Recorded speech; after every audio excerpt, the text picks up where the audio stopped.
Hallelujah. আমি পড়ছি যাকব 5:16। অতএব তোমরা একজন অন্যজনের কাছে আপন আপন পাপ স্বীকার করো ও একজন অন্যজনের নিমিত্ত প্রার্থনা করো, যেন সুস্থ হইতে পারো। ধার্মিকের বিনতি কার্য সাধনের মহা শক্তি যুক্ত। হালেলুয়া। এখানে কি বলছে? অতএব তোমরা একজন অন্যজনের কাছে আপন আপন পাপ স্বীকার করো। হালেলুয়া। আমরা কি সেটা করি? একজন বিশ্বাসী আর একজন বিশ্বাসীর কাছে বলছে তোমরা তোমাদের পাপটা স্বীকার করো। তাতে কি হবে? মনে করো আমি চুরি করেছি, চুরি করে নিজে নিজে মনের ভিতরে আমি দোষী ফিল করছি, মা আমি চুরি করলাম, কি হবে?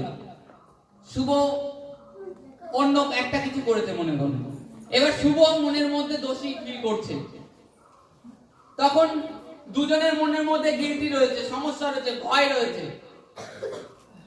আমিও শুভকে কিছু বলতে পারছি না, শুভ আমাকে কিছু বলতে পারছে না। তার জন্য বলছে তোমরা একে অপরের কাছে বলো, পাপটা স্বীকার করো তোমাদের জীবনে, যে কেন তোমাদের জীবনে একটা সমস্যা, ভয় কিংবা একটা রোগ তোমাদের জীবনে কাজ করছে। পাপ স্বীকার করো, তাতে একে অপরের জন্য প্রার্থনা করলে এখানে লেখা রয়েছে ধার্মিকের বিনতি কার্য বিশ্বাসে মহাশক্তি যুক্ত।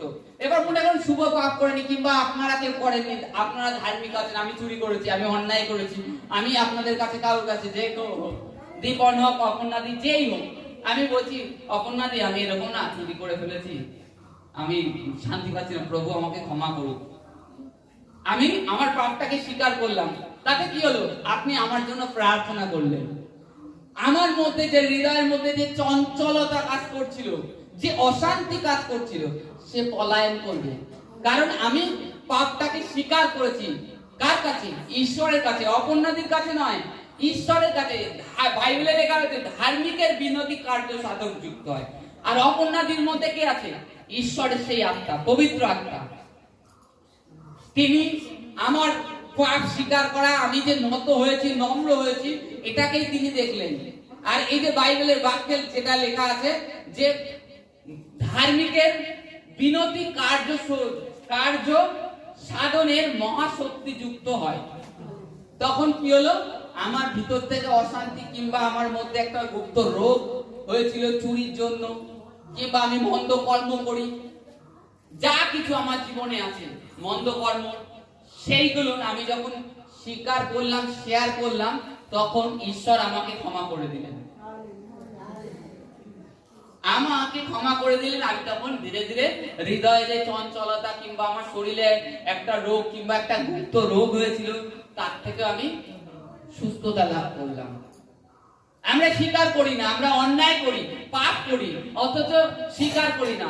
আজকে ঈশ্বর জানেন যে পৃথিবীতে মানুষ বাঁচতে গেলে তার দ্বারা পাপ হতেই পারে, জ্ঞানে অজ্ঞানে, তার জন্য এখানে রাস্তাও করে দিয়েছেন। কিন্তু এটা তা নয়, আবার আমরা জেনেছি যে, তাই তো বাইবেলে তো লেখা রয়েছে পাপ করে যদি ধার্মিকের কাছে গিয়ে ক্ষমা চাই, ঈশ্বর ক্ষমা করে দেবেন। এটা নয়, এটা বলেনি, কিন্তু এটা বলেনি, বলেছে এটা যে যখন আমরা অজ্ঞান বশত করি, এবার জেনে শুনে আমরা পাপ করেই যাই, আর খালি একজনের কাছে গিয়ে বলি, অপর্ণাদি, শুভ, মিতাদি, জ্যোৎস্নাদি, সকলকে বলি অপর্ণাদি, জ্যোৎস্নাদি আমার জন্য প্রার্থনা করবেন, আর আমি জেনে বুঝে আমার মতন মন্দ কর্ম করেই যাচ্ছি। ঈশ্বর সেটাই ক্ষমা করবেন না। অজ্ঞান বশত, ঈশ্বর জানেন পৃথিবীতে অজ্ঞান বশত চলতে গেলে পাপ হতেই পারে, এই কারণের জন্য একটা রাস্তা বের করে দিয়েছেন। আর যখন আমরা দৃঢ়তার সহিত প্রার্থনা করি, তখন ঈশ্বর শোনেন। আমরা দেখি উদাহরণস্বরূপ বাইবেলে লেখা আছে এলিয়া আমাদের সমান সুখ দুঃখ মানুষ ছিলেন, সুখ দুঃখ ভোগী, মানে তারও খিদে পেত, তারও তৃষ্ণা লাগতো, সে স্বর্গের থেকে আসেনি। সাধারণত পৃথিবীতেই তার কারোর মাধ্যমে তার জন্মগ্রহণ হয়েছে, কোনো স্ত্রীর মাধ্যমে সে পৃথিবীতে এসে সে কি করেছে? দৃঢ়তার সহিত, এতটাই দৃঢ়তার সহিত প্রার্থনা করেছে যে ইসরায়েল দেশের মধ্যে 3.5 বছর ঈশ্বর সদা প্রভু বৃষ্টি দেওয়া বন্ধ করে দিয়েছিল এলিয়ার প্রার্থনার জন্য। আপনারা কি দৃঢ়তার সহিত প্রার্থনা করছেন আপনাদের জীবনে যে সমস্যা এসেছে সেই সমস্যার থেকে মুক্তি হওয়ার জন্য? করছেন না। প্রার্থনা শুনলেও এখনো বিশ্বাসী, সময় থাকলেও বলে আমাদের প্রার্থনা 1 ঘন্টা, কেউ আধা ঘন্টা, কেউ 15 মিনিট, কেউ 5 মিনিট, এইটাই অনেক বেশি। কিন্তু দৃঢ়তার সহিত প্রার্থনা কি? ফাস্টিং করছো, উপোস করছো, নিজের শরীরকে আগে বসে আনছো, অভিলাষ থেকে বসে আনার পরে এবার তুমি প্রার্থনায় রয়েছো, বাক্যে রয়েছো, ঈশ্বরের কাছে বাক্য বলছো, ঈশ্বরের বাক্য ঘোষণা করছো, প্রার্থনা করে যাচ্ছ যে ঈশ্বর এই জিনিসটা হয়েছে, তোমার বাক্যে লেখা রয়েছে, আমি সুস্থ হয়েছে তোমার মার খাওয়ার জন্য। যেসায় 53 মনে করো তোমার রোগ হয়েছে, ব্যাধি হয়েছে, তুমি সেটাকে ঘোষণা করছো উপবাসের সহিত, ফাস্টিং এর সহিত, প্রার্থনার সহিত। যখন তুমি ঘোষণা করছো তখন তোমার বাক্য কার্যযুক্ত হবে। আর ঈশ্বর তোমার এই প্রার্থনা শুনে তোমার জীবনে যে রোগ ব্যাধিটা ছিল সেটাকে দূর করে দেবে আর তোমাকে সুস্থতা দেবে। আর এলিয়া যেরকম প্রার্থনা করেছিল 3.5 বছর বৃষ্টি আসেনি, বন্ধ হয়েছিল, আবার এলিয়াই যখন প্রার্থনা করে 3.5 বছর পরে আবার বৃষ্টি এসেছিল। আজকে সর্বপ্রথম বিশ্বাসীর কি প্রয়োজন? পাপ স্বীকার করা। আমরা নিজেরা লজ্জা বোধ করি, গুপ্ত রোগ হয়েছে লজ্জা বোধ করি না। যারা মণ্ডলীতে প্রাচীন আছে তাদের কাছে বলো, সে তোমার জন্য প্রার্থনা করবে দৃঢ়তার সহিত, পাপকে স্বীকার করবে। যখন ঈশ্বর সদাপ্রভুর সম্মুখে, তখন ঈশ্বর সদাপ্রভু উঠাবেন। আর তুমি যদি মনে করো না থাক, তাহলে থাক, ওইভাবে চলতে থাকো।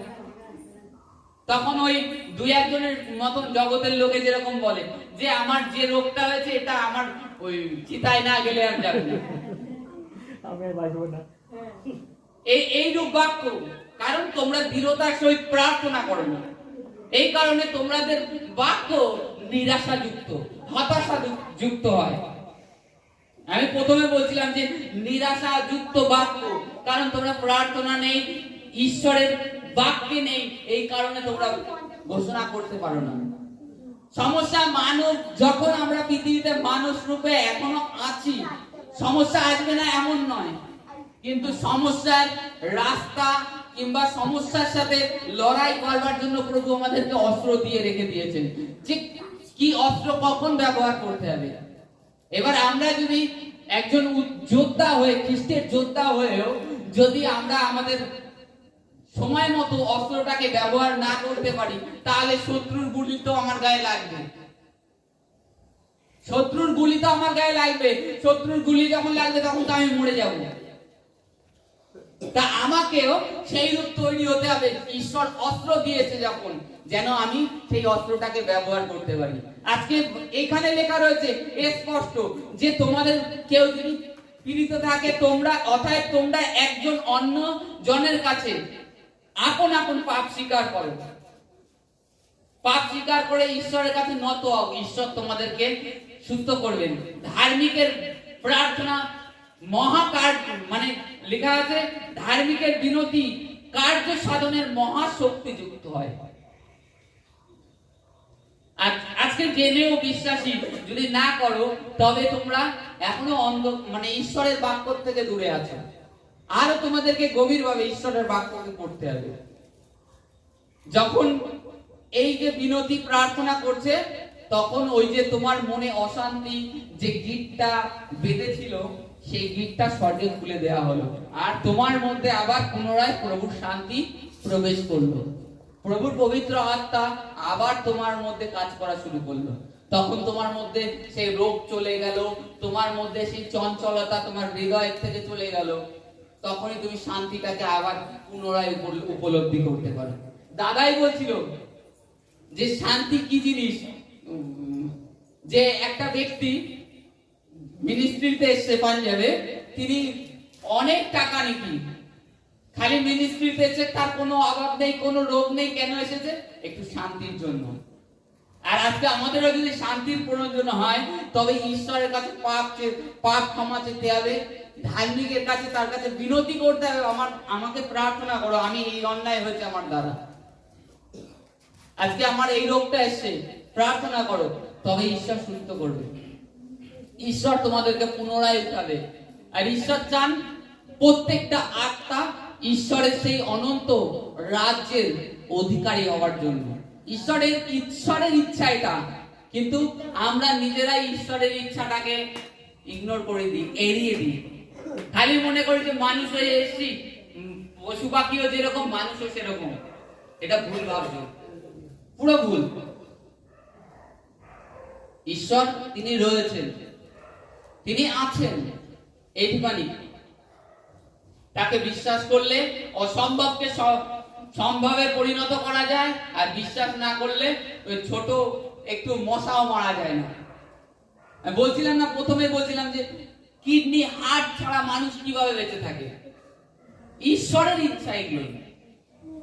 ঈশ্বর কাকে কতদিন জীবন দেবেন, কতদিন বাঁচিয়ে রাখবেন।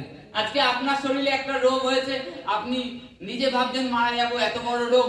না, রোগ বড় নয়, রোগকে বলবেন ঈশ্বর বড়। আমার ঈশ্বর যদি চেয়ে থাকে যে আমাকে 100 বছর আয়ু দিয়ে বাঁচিয়ে রাখবেন, তাহলে রোগ তোর কোনো অধিকার নেই আমার শরীরে, এইভাবে বলুন। তবে দেখবেন ওই রোগ আপনার থেকে আস্তে আস্তে বিলুপ্ত হয়ে যাবে। সে রোগের নাম কি, রোগের নিশানা কি ছিল, তাই আপনার জীবনে থাকবে না যখন আপনার ঘোষণা করবে। আজকে আমরাও যেন প্রথমত বিনতি সহকারে আমাদের পাপটা স্বীকার করি, আর দ্বিতীয়ত আমাদের সমস্ত রাগ ক্রোধ খুলে দিই, ক্ষমা চাই ঈশ্বরের কাছে। আর ঈশ্বর তখন আমাদের এই প্রার্থনা শুনে আমাদেরকে সুস্থ করবে। আর দৃঢ়তার সহিত যে কোনো বিষয়, অভাব অনাটন যাই থাক, দৃঢ়তার সহিত প্রার্থনা করি, তবেই ঈশ্বর থেকে উত্তর পাবো। Hallelujah, hallelujah, hallelujah.